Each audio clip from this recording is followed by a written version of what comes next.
মৌমাছি মৌমাছি কোথায় যাও নাচি নাচি দাঁড়াও না একবার ভাই, ওই ফুল ফোটে বনে যায় মধু আহরণে দাঁড়াবার সময় তো নাই। আমারও এখন ওই মৌমাছির মতো ব্যস্ততার সহিত মাত্র কিছুক্ষণ সময় আপনাদের দিতে পারবো। আসলে হোমিওপ্যাথি একদিনের আলোচনার বিষয় নয়, এই এত বিস্তর আলোচনায় আপনারা সবাই জানেন।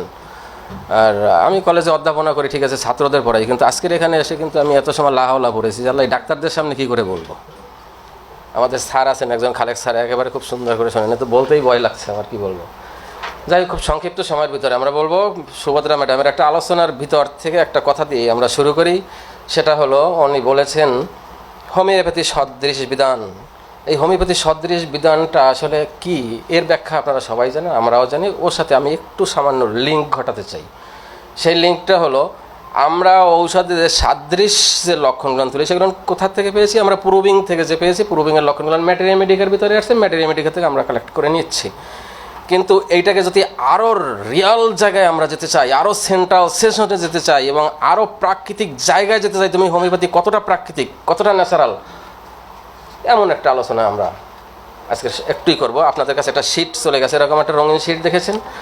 রঙিন শিটটার দিকে আপনারা মাঝে মাঝে দৃষ্টি দেবেন, আমি যখন বলবো, আর বাকি দৃষ্টিটা আমাদের মোটামুটি এদিকে ডাইসে রাখার দিকে চেষ্টা করবেন, তাহলে আমাদের একটু বুঝতে সুবিধা হবে। সিমিলারিটি অফ হোমিওপ্যাথি, কী সিমিলারিটি, এ ব্যাখ্যা দিতে গেলে ফিলোসফির থেকে অন্তত মিনিমাম 2 ঘন্টা সময়ের দরকার। তাহলে আমরা সংক্ষেপে একটা ওষুধ দিয়ে উদাহরণ দেব, আপনারা বুঝতে চেষ্টা করবেন। আর মনে করবেন না যে শুধুমাত্র সামান স্যারের শুধু আজকে লেকচারের জন্য একটা ভেষজের সাদৃশ্য নিয়ে আসছে। প্রত্যেকটা ভেষজের এরকম একটা সাদৃশ্য আমাদের কাছে আছে। যদি সময় থাকে আমি এটার পরে আরও 2-4টা হয়তো সংক্ষিপ্ত আলোচনা করব। আজকের আমরা ওই যে মৌমাছি দিয়ে শুরু করলাম। মৌমাছি একটা ব্যস্ত জীবন, সে ব্যস্ত, দাঁড়াবার সময় নাই, তারে কাজে যেতে হবে। এই যে ব্যস্ততা, আপনারা যারা অ্যাপিসমেল পড়েছেন, অ্যাপিসমেলের রোগী ব্যস্ত ব্যস্ত, তাহলে এটা আমার একটা সাদৃশ্য আছে। দেখেন ন্যাচারাল সাদৃশ্যগুলো কত সুন্দর আমাদের সাথে। আমাদের ঔষধ পড়ার জন্য আমরা কত সহজ পদ্ধতি নিতে পারি। একটা ঔষধ জীবনে 1-2 বার পড়তে পারলে ও আর বাচ্চা থেকে যাবে না, যদি পড়ার মতো পড়তে পারে। না পড়তে পারলেও বারবার পড়েও আমরা কিছু মনে রাখতে পারবো না। তো আমি সেই সহজ পদ্ধতিটা একটু আপনাদের দেখাবো, পরামর্শ দেবো এবং শেখাবো এবং আপনাদের সাথে সহায়তা নেব। শেখাবো না, সরি, এটা ভুল হবে, শেখানো। তাহলে মৌমাছি, প্রথমেই আমরা একটা আছি, আমরা যদি একটা ক্যান্ডেল ধরি, দেন দিস ইজ ক্যান্ডেল, মোমবাতি। এই মোমবাতিটা তৈরি হয় কি দিয়া? মৌচাক। হ্যাঁ, একটা মোম আপনারা যখন ধরছেন দেখছেন মোমটা পিচ্ছল, সাদা, তৈলাক্ত। আমার অ্যাপিসমেলের রোগীটা কি তৈলাক্ত? তার অবয়ব অবয়ব তৈলাক্ত। তো দেখেন এখানের সাথে আমার সাথে ভেষজের সাথে আমার রোগীর ন্যাচারাল সাদৃশ্য রয়ে গেছে। 2 নম্বরে আছেন আপনারা পেজের দিকে, প্রথম যে একটা কথা আছে, প্রথম যে নাম্বারটা দিয়েছি একেবারে 1 নম্বরেরটা দেখেন, ওই মোমবাতিরটা গেল। 2 নম্বরটা দেখেন, আমরা সাধারণত একদম সাধারণ যারা একদম হোমিওপ্যাথি অল্প অল্প স্টাডি করেছেন বা নতুন ছাত্র যারা, তারাও জানেন যে চোখের নিচের পাতা ফোলে, এরকম একটা কথা আছে না? অ্যাপিসমেলের চোখের নিচের পাতা ফোলে। তাহলে নিচের পাতা ফোলা মানে কি? ঝুলন্ত, রস ছেদক, রস হয়েছে এবং ঝুলন্ত হয়েছে। আমরা এবার চলে যাই মৌচাকে, চলে যাই। এখানে ছবি দেয়া আছে। মৌচাক কোনোদিন গাছের ডালের উপর ডালে এরকম বাসা বেঁধেছে? মৌচাক বাসা বাঁধবে এই জয়েন্টে, ঝুলন্ত।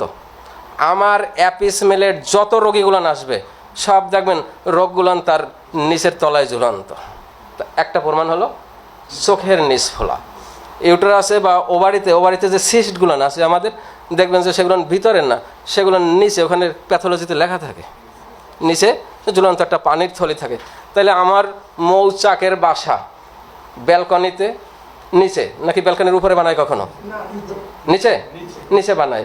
গাছের ডাল যেখানে ভাঁজ হয়েছে, এই ভাঁজে, এই জয়েন্টে আমার দেখবেন অ্যাপিসমেলের সব রোগগুলো নিচে এবং জয়েন্টে।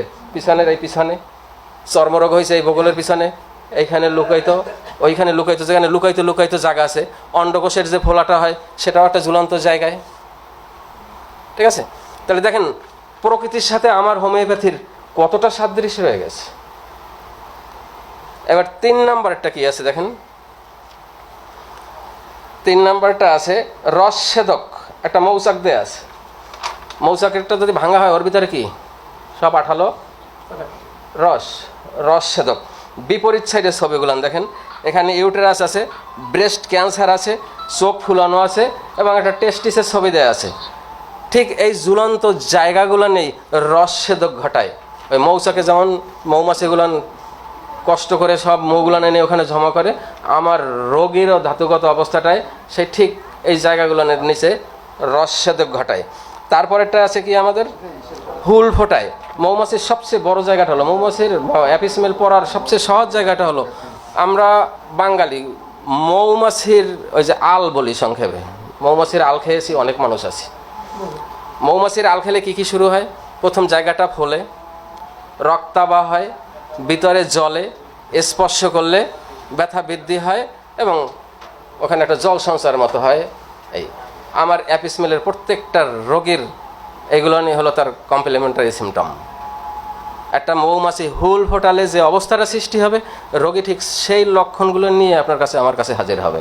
তারপর একটা আছে কি শীতকালে কর্মচঞ্চল। মৌমাছি সাধারণত দেখবেন গ্রীষ্মকালে তারা একটু অলস জীবনযাপন করে, ঠিক আছে, এবং শীতকালে প্রচণ্ড ফুল ফোটে এবং কর্মচঞ্চলতা বাড়ে, এবং গ্রীষ্মকালে সে একটু দুর্বল হয়, অলস হয় এবং বিশ্রামে থাকে, মধুটা সংগ্রহ করে রাখে ওই সময়টা খাওয়ার জন্য। কিন্তু তা তো আমরা মানব জাতি ডাকাতি করে নিয়ে আসি, সন্ত্রাসী করে নিয়ে আসি। তাহলে আমার অ্যাপিসমেলের রোগীটা কি কি কাতর? ছাত্রছাত্রীরা আছেন? প্রচণ্ড গরম কাতর, প্রচণ্ড গরম কাতর, ঠিক আছে। এবং গরমের সময় মৌমাছিও যেমন ক্লান্ত থাকে, আমার রোগীটাও গরমের সময় ক্লান্ত থাকে। তাহলে এখানেও আমাদের একটা সাদৃশ্য আছে। তারপরে কি আছে পরেরটা? মৌয়াল মধু সংগ্রহ করা, এটা আমরা দেখেছি। ধরেন এখানে একটা মৌচাক হলো, আপনারা একজন মৌয়াল হলেন, এটা ভাঙবেন কি দিয়া? প্রথমে কি করেন, একটা পাতা, নারিকেলের পাতাটা তাবে যদি দিয়ে টিয়া একটা লুফা দাঁড়ায়, বলে লুফা দাঁড়ায়, তারপর আস্তে এইভাবে ধরে। তাহলে ওখানে ধরলে কি কি হয়? এক হলো তাপ, একটা হলো তাপ, দুই নম্বরে হলো ধোয়া, ঠিক আছে।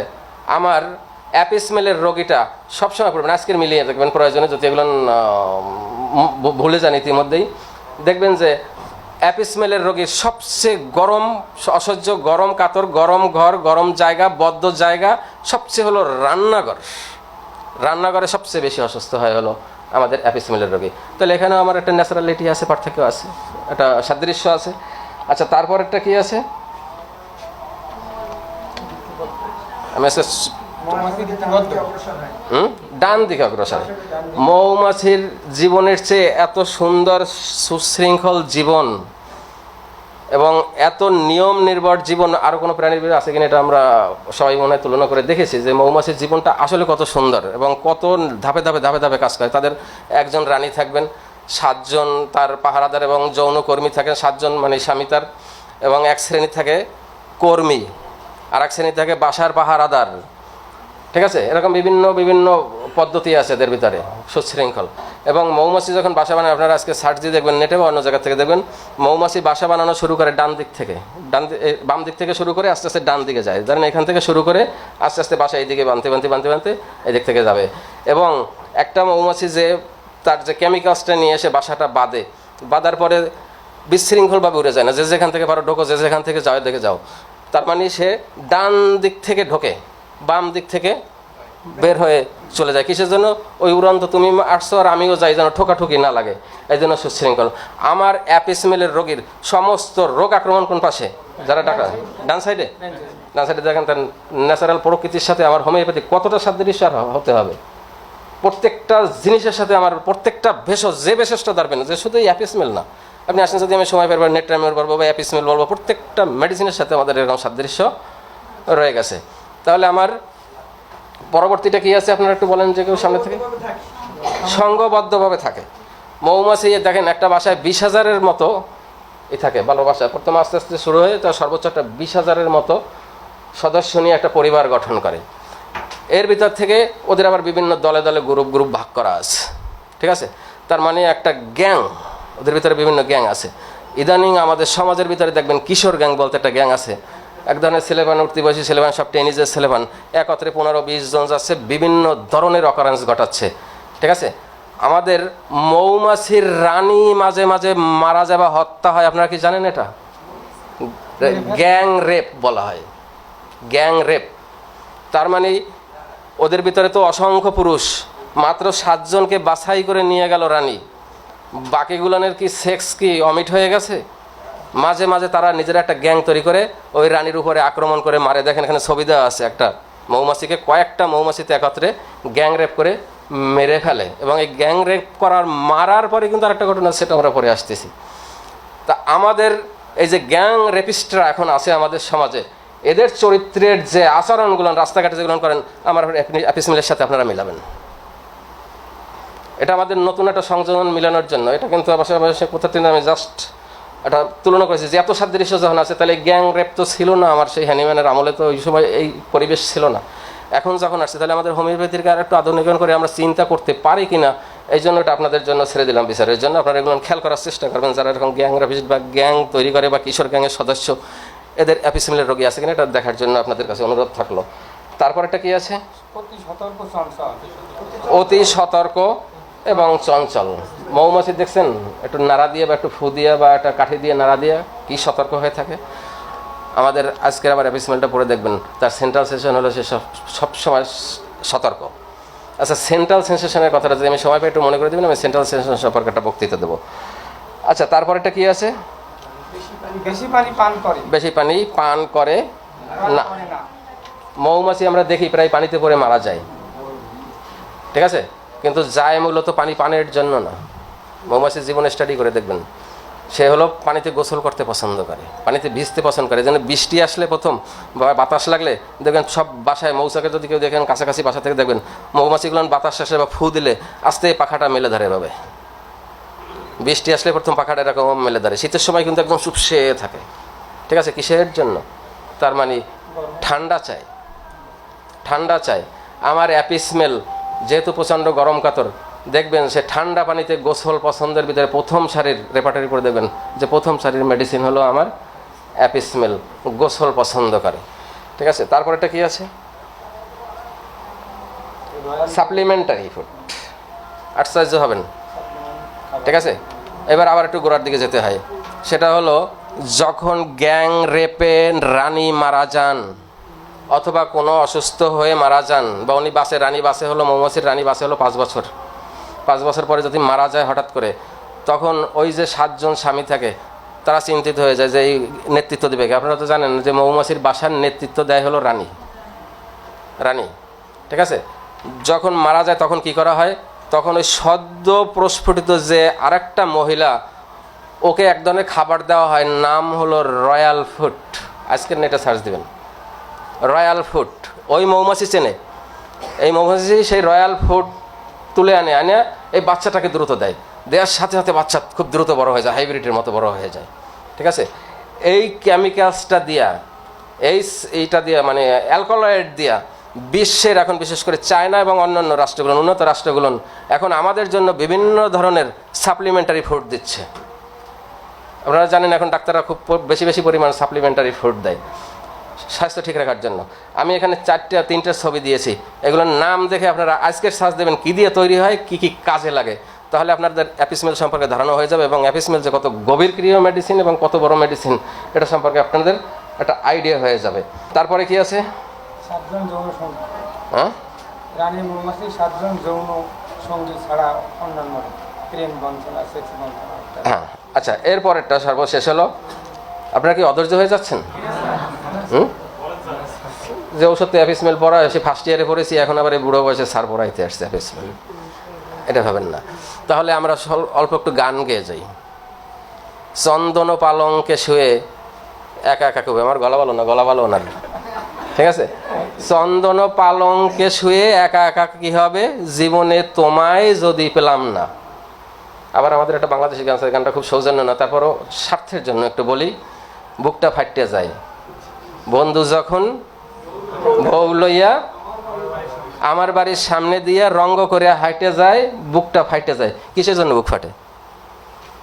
বউ, ঠিক আছে, বন্ধু, ভালোবাসা, মনোকষ্ট, তার মানে এখানেও প্রেম আছে। আমার যে বঞ্চিত ওই 7 জন বাদে বাকি বাসার যে হাজার হাজার মৌমাছি, তারা বঞ্চিত না? তাদের বুকটা ফাটে না যে আমার সাথে একজন মৌমাছি নিয়ে রানী পছন্দ করে তার ওখানে দিছে, সব কিছু করে সে। আর আমরা আজীবন বঞ্চিত হলাম সেক্স অবরুদ্ধতা। সেক্স অবরুদ্ধতা, সেক্স অবরুদ্ধতার জন্য কি হয় আমরা খুব ভালো করেই জানি, বিশেষ করে যেহেতু আমরা কোনিয়াম পড়েছি সবাই, আমরা খুব ভালো করেই জানি। তবে আমি ওখানে কোনিয়ামের ভিতরে যে শুধু একটা কথা দিয়ে বেঁধে রাখছি, আমি কথাটা ভাঙতেই চাই একটু।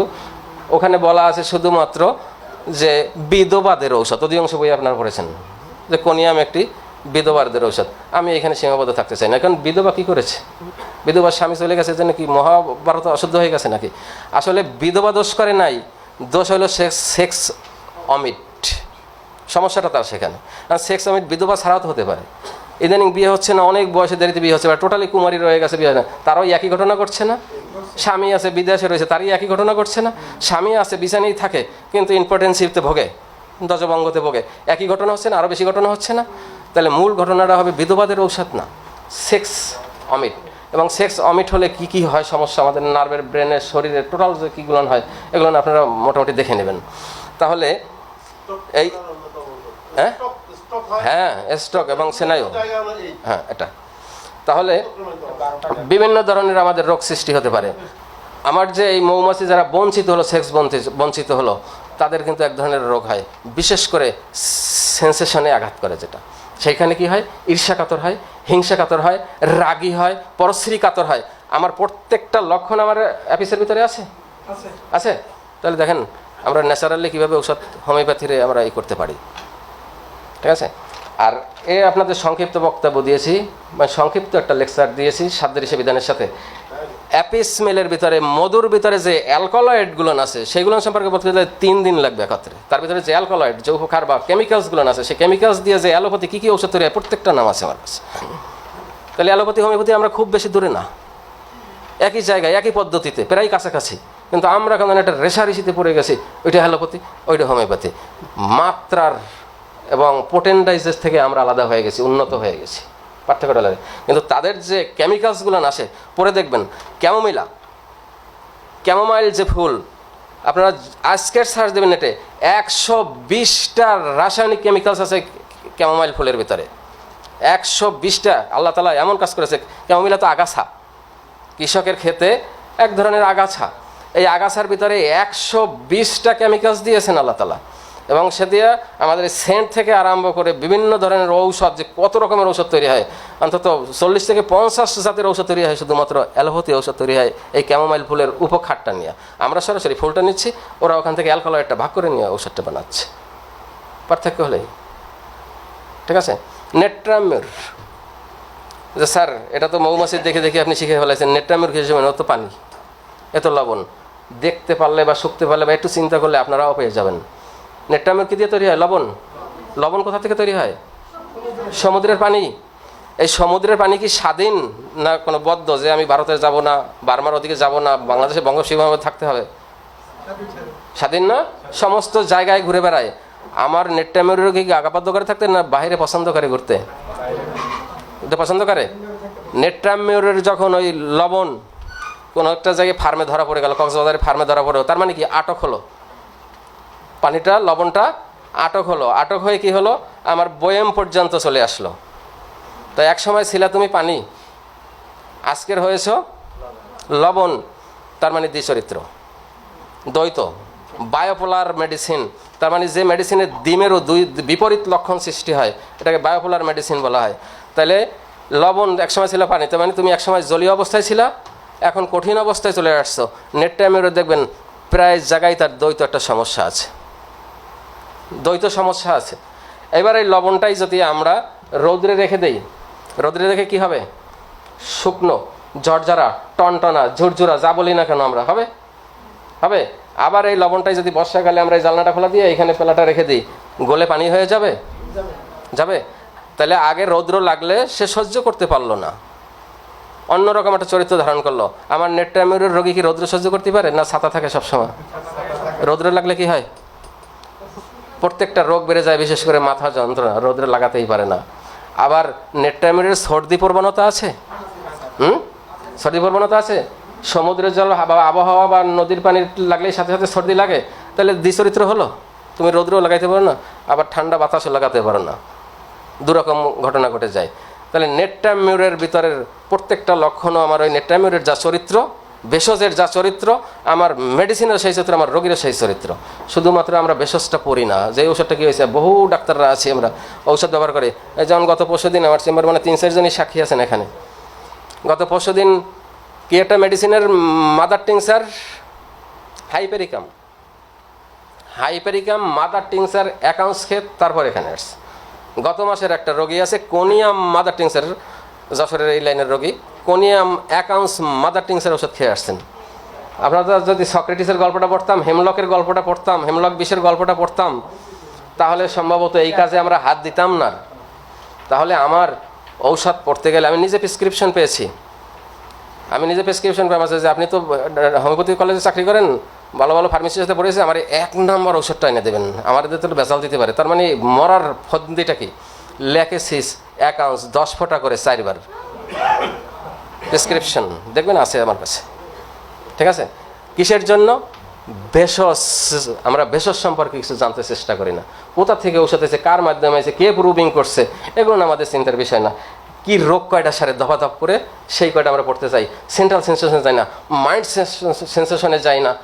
এই সেন্ট্রাল সেন্সেশন সম্পর্কে একটু আপনাদের বলতে চাই আমি। সেন্ট্রাল সেন্সেশন হলো আমাদের বিভিন্ন ধরনের অনুভূতি আছে।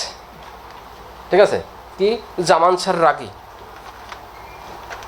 জামান স্যার একটু বেশি বেশি সময় বেশি বেশি বকে, জামান স্যার ছেলে মেয়েদের পরে একটু মোটামুটি খড়গাস্ত্র দেয়, আমাদের আর এক স্যার আছে হাসে না, এরকম এরকম বহুত সেন্সেশন আছে। ঠিক আছে, এই সব সেন্সেশনে যাইয়ে আমি জামান স্যার কি, তাইলে আমি কি করছি, রাগে এটাকে ভাঙছি, আমি কি করছি, ওর সাথে দুর্ব্যবহার করছি, আমি কি করেছি, অমুকটা করেছি। তার মানে সব মিলে কি আমি ভালো না? লক্ষণ প্রকাশ পেয়েছে অনেক, গাছ একটা, ডালপালা অনেক কিছু। এই অনেক ডালপালা সব কিছু শিখে এসে যদি আপনি মূল শিকড়টা ধরতে পারেন, সেটা হলো আপনার সেন্ট্রাল সেন্সেশন। সেখানে যেতে হবে। সিপিয়া কি আমাদের একটা ক্যাটল ফিশ, একটা ঔষধ। সিপিয়া কোথা থেকে আসছে? ক্যাটল ফিশ থেকে আসছে। ক্যাটল ফিশের ছবি যারা দেখছেন, আমার কাছে আছে, অসংখ্য ছবি আছে। ক্যাটল ফিশ দেখবেন, ক্যাটল ফিশের একটা গঠন নাই, এই মাথা আর এই পাশার দিকে প্রায় সমান চাপানো। মাছের যেমন একটু পিছনের দিকে চিকন থাকে, মাথার দিকে একটা সেরা থাকে নয়, সে আগা করা আছেন। ক্যাটল ফিশ আমাদের সিপিআর রোগীটা কীরকম? অসীমবাবু বলেন, আপনারা তো ভালো ছাত্র। ক্যাটল ফিশের রোগী পিছন থেকে দেখলে পুরুষ মনে হয়, পাশা চাপা, এই হিপ চাপা। তাহলে দেখেন আপনার মাছের সাথে সরাসরি ছবি। আমরা সবাই জানি, একেবারে যে ন্যূনতম পরিমাণে 1-2 কলম পড়েছি, তারাও জানি যে ক্যাটল হয়েছে সিপিআর রোগীর নাকের উপরে ডোরা কাটা দাগ থাকে। কেউ বলে কোনো বইয়ে লেখা আছে যে গোড়ার জিনের মতো দাগ থাকে, ইত্যাদি ইত্যাদি লেখা আছে। ক্যাটল ফিশের গায়ে দেখেন সুন্দর করে ডোরা কাটা ওইভাবে দাগগুলো আছে। আছে। সিপিয়া পড়তে গেলে আমরা কি পড়ি? সিপিয়া স্বামী সন্তান থেকে দূরে থাকে, মানে কিং কর্তব্য বিমূঢ় সংক্ষেপে বলতে গেলে, বা উদাসীন। আমরা বইতে যেমন পেরেছি যে সংসার স্বামী সন্তানের প্রতি উদাসীন।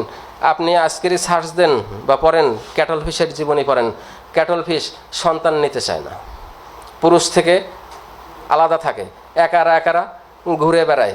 এই একারা ঘুরতে আল্লাহ আবার সুস্বাদু দিয়েছে, কারণ ওর ভিতরে কোনো একটা কাটা নেই, ওর ভিতরে এখন পাতলা একখান অস্থি আছে, কাটিলেসের মতো নরম একখান পাতলা অস্থি আছে। এই জন্য অন্যান্য মাছ ওকে তাড়াতাড়ি শিকার করে খাওয়ার জন্য, যে খুব মজা করে কাটা কোটা নাই, একত্রে এক থাবায় অনেক কিছু পেয়ে যাব। আল্লাহ তাআলা আবার বানাই দিয়েও চিন্তা করেছে, তোর তো মানুষে খাইয়ে ফেলে, তোর তো কোনো অস্তিত্বই থাকবে না, তাহলে তুই কী করবি? ওর ভিতরে একটা কালির দোয়াত দিয়ে দিয়েছে, যে তোর এই কালিটা দিলাম, তোরে যখন অন্যান্য মাছ শিকার করবে, তারা করবে, আত্মরক্ষার জন্য ওই কালিটা ছেড়ে দিবি। এবার ক্যাটল ফিশারি যখন অন্যান্য মাছে খাওয়ার জন্য শিকারের জন্য দৌড়াচ্ছে, তখন ও উপায়ন্ত না পায়, প্রথম দৌড়াদৌড়ি করে, ভো দৌড়ায়। যখন না পারে তখন ফুস করে মুখ থেকে একটা কালি দিলে সমস্ত পানিটা ঘোলা হয়ে যায়, অন্ধকার হয়ে যায়। এইবার ও পাগলা ওই মাছে ওইখানে বসে বিভ্রান্তিতে পড়ে যায়। সিপিআর স্বামী ওই মহিলাকে নিয়ে বিভ্রান্ত, আল্লাহ কারে বিয়ে করলাম, ও রান্না বাড়া করে না, ছেলে মেয়ে পালে না, আমারে ঠিক মতো দেয় না, আমার বিছানায় যায় না, এত ধরনের সমস্যা, একটা বিভ্রান্তিতে পড়ে গেছে। ঠিক এই বিভ্রান্তিটা এই কালিটা ঘটায়। ঠিক আছে। আবার সিপিআর যত প্রকার সিরাপগুলো আছেন, যত প্রকার সিরাপ আছে, লিউক্রিয়া সিরাপ থেকে আরম্ভ করে মিনিস্ট্রেশন সিরাপ যা কিছু আছে, আজকে যাই একটু রংটা একটু দেখবেন যে কীভাবে গোলাটে কালচা অমুক রঙের সমুক রঙের স্বাভাবিক সিরাপ সিপিআর ভিতরে হয় না। ঠিক আছে। তাহলে প্রত্যেকটা মেডিসিনের ভিতর আমার প্রকৃতির সাথে আমার ভেষজের তুলনার সাথে আপনারা এগুলো পড়ে নেবেন, প্লাস মেডিসিনটা যখন পড়েন আপনারা অনুগ্রহ করে সেন্ট্রাল সেন্সেশনটা বের করবেন, যদি না পড়েন সহায়তা নেবেন বলে দেবো। আর একটা দুইটা যদি বুঝে যান, মূল কায়দাটা যদি বুঝে যান, টোটাল হলো মেন্টাল চাপ, মানসিক চাপের জন্যই আমাদের রোগ সবচেয়ে বেশি। একটা মানসিক চাপ যদি সৃষ্টি হয় তখন আমাদের শরীর থেকে বিভিন্ন ধরনের হরমোন নিঃসৃত হয়, এই হরমোনগুলো নিয়ে হলো আমাদের সবচেয়ে রোগের বড় কারণ এবং প্রধান কারণের ভিতরে।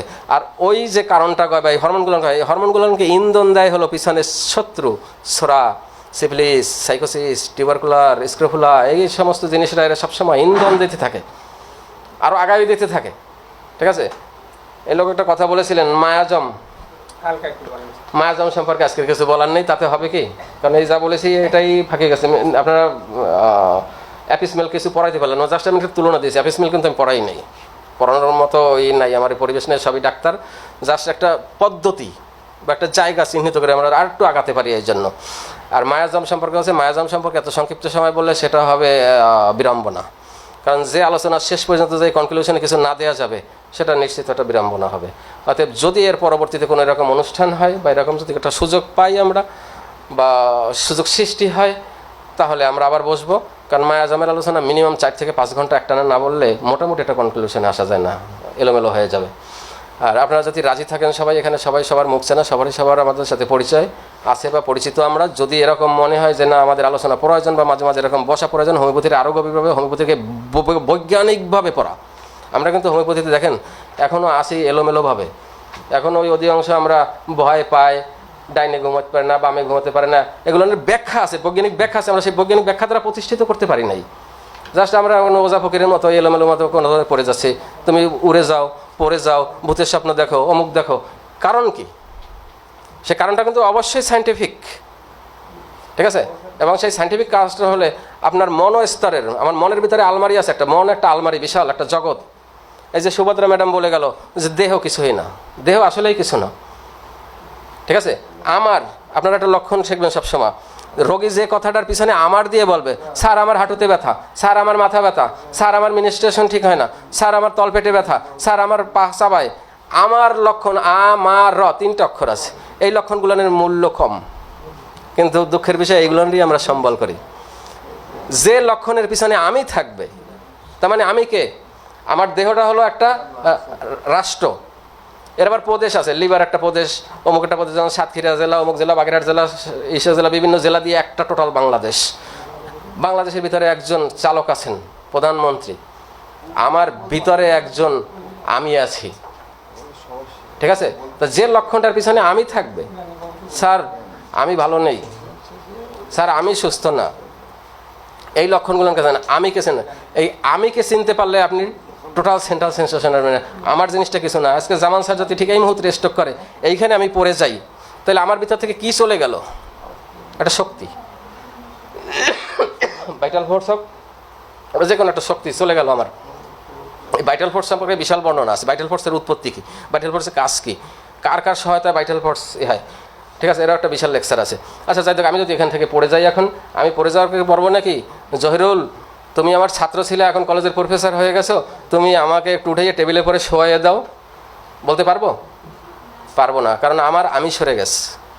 তাহলে দেখেন মূল্যবানকে আমি, অথচ আমার সেই 70-80 কেজির দেহটা পড়ে আছে, তার কোনো মূল্য নাই। একটু পরে ওই সুভদ্রা ম্যাডাম বলে পছন্দ ধরে যাবে। পিঁপড়ায় কামড়ালেও বলতে পারবো না যে একটু পিঁপড়ায় কামড়াচ্ছে, পিঁপড়াটা তোমার প্রিয় ছাত্রছাত্রী, একটু মেরে দাও, বলার আর কোনো কারণ নাই, কারণ আমার মূল শক্তিটা সরে গেছে। তাহলে সেই মূল শক্তিকে অবহেলা করে কেন আমি আমার নিয়ে আমরা ভুল পথে চলছি? হ্যানিম্যান আমার এটা বলেন নাই। হ্যানিম্যান কি বলতে চেয়েছেন, কোন জায়গায় বলতে চেয়েছেন, আমরা সেইখানে আসি, সেই জায়গাটা খুঁজি। আমরা যে হোমিওপ্যাথি করি এটা হ্যানিম্যানিয়ান হোমিওপ্যাথি নয়, কলঙ্কিত করছি হোমিওপ্যাথিকে। আজকে হোমিওপ্যাথি অ্যালোপ্যাথির থেকে তৈরি, অ্যালোপ্যাথিকে বাদ দিয়ে উনি তৈরি করে নিয়ে এসেছেন, নিশ্চয় তার সে বেস্ট, কিন্তু সেই বেস্টটা আমরা রক্ষা করতে পারি না। আমাদের হাতে পড়ে হোমিওপ্যাথি কাঁদে এখন, আমাদের হাতে পড়ে হোমিওপ্যাথি এখন দিশেহারা, আমাদের হাতে পড়ে হোমিওপ্যাথি এখন ধ্বংসের মুখে। কিসের জন্য? আমরা ওই সামান্য কোন জায়গায় সংক্ষেপ আছে, কোন জায়গায় 2 কথা আছে, কোন কোম্পানির প্যাটার্ন ঔষধটা ভালো, আমরা এইকে দিয়ে কাজ সেরে দেই। আমরা একটু স্টাডি করি না, প্রচুর স্টাডি করতে হবে এবং সঠিক রাস্তায় স্টাডি করতে হবে। আরও বৈজ্ঞানিকভাবে আমাদের হোমিওপ্যাথি তুলে আনতে হবে, নতুন জেনারেশনের উপরে দাবি। হোমিওপ্যাথিকে সায়েন্টিফিক হিসাবে প্রমাণ করতে হবে। যেমন এই যে এখানে মধুর কথা বললাম, এই মধুর ভিতরে যে অ্যালকালয়েডগুলো আছে, আজকের সেই অ্যালকালয়েডগুলো সায়েন্সে পরীক্ষা করে সেইখান থেকে তারা ঔষধ বানিয়ে দিয়ে তারা বিজ্ঞান বড় জায়গায় গেছে। আর আমরা যে আরও 200-250 বছর দিয়ে আমরা বসে বসে বসে আছি কেন বস্তু ধরে? কারণ আমাদের গবেষণা নাই, আমাদের আলোচনা নাই, শেখার আগ্রহ নাই। কেউ যদি দুই কথা বেশি বলে তখন তুমি বেশি বুঝে ফেলাইছো, আমি কোন বই বইতে পাই নাই, তুমি এগুলো কোথা থেকে নিয়ে আসছো, এই সমস্ত সমালোচনাগুলো নিয়ে হবে, আর বেশি কিছু হবে না। এখান থেকে আমাদের বেরিয়ে আসতে হবে। ঠিক আছে, বক্তব্য শেষ করি। যদি আল্লাহ কোনোদিন আবার আপনাদের সম্মুখে হাজির করতে দেন অন্য একটা সাবজেক্টের পরে আমি বলার চেষ্টা করব। আল্লাহ হাফেজ, সবাই ভালো থাকেন। ধন্যবাদ আমার শরদ্দ স্যারকে। তো উনি তো সারা জীবনই ম্যাথমেটিকা এভাবেই পড়াতেন ক্লাসে। আমরা তারপরেও তাকে আমি সময় দিতে পারিনি, আমরা আসলে ফুলফিল আমরা। তারপরেও আমরা রূপকের মাধ্যমে আমরা ছবির মাধ্যমে যতটুকু শিখলাম আমরা এটুকু মনে রাখবো।